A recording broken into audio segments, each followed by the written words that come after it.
there are things that make us happy, and then there is being happy. And I think in today's secular society, a lot of that gets confused.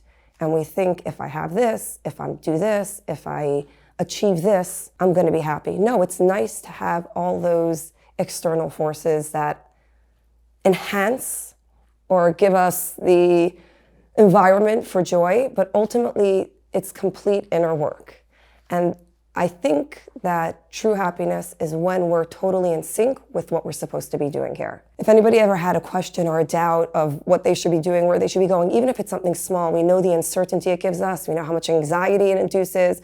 Should we go to this trip or that trip? Should I take my kids or should I not take my kids? What school should I go to? There's so much anxiety in that doubt. So if we actually are firmly rooted in where we're supposed to be going in life, what I'm supposed to be doing, and obviously within that framework, my path is going to take me in different places because I don't plan everything in my life. God plans everything in my life.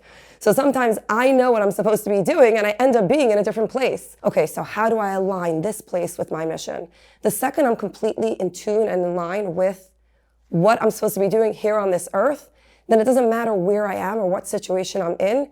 Everything is going to be directed towards that purpose.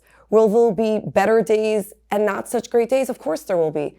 But it doesn't pull me down. It doesn't have me completely unaligned because I know what I'm supposed to be doing. So today wasn't completely in sync. Tomorrow will be better. As soon as we have that firm commitment to who we're supposed to be and what we're supposed to be doing and why am I here in this world in the first place, then every single day, regardless of what I'm doing or where I am, it's all in line with that purpose, and that really leads to true inner peace and joy. So when somebody has a lot of different voices coming from even internally and externally, how do you decipher? How do you know which one you're supposed to be listening to, which one is the right voice and which one is aligned with your true self? So there's so much out there in secular society regarding nature versus nurture, what's the real pull in our lives, what really causes us and prompts us to make the choices we have.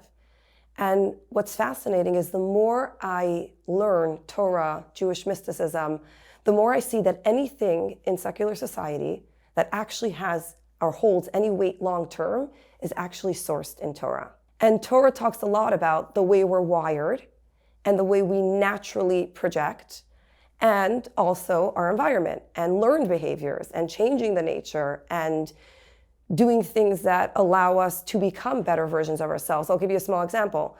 Not everybody's born generous, but we can change ourselves to become generous. I have a little charity box with coins near the door of my home because I want my kids to be generous people. So I encourage them every day when they go out the door to put a coin in the box, hoping that even if they're not wired that way, hopefully they are, but their nurturing environment can create that. In Ethics of Our Fathers, it gives us very good tools. It says, make yourself a rabbi, somebody who you respect, somebody who you look up to, somebody who knows more than you and you feel like they're living life truly in sync with what they preach, and acquire yourself good friends. And the friends also are people who don't just always validate you, but can validate you while seeking your growth. Those two components can really help someone who is in that place of struggle. Where should I go? What should I do? What's really the best thing for me? Somebody who really knows you and knows your qualities and knows your potential, knows what you could achieve, and somebody who you respect in terms of their outlook on life can really help guide when you're in a space of being pulled in two directions. Click subscribe to see more exclusive content for the most sought after Jewish speakers, teachers, and thinkers.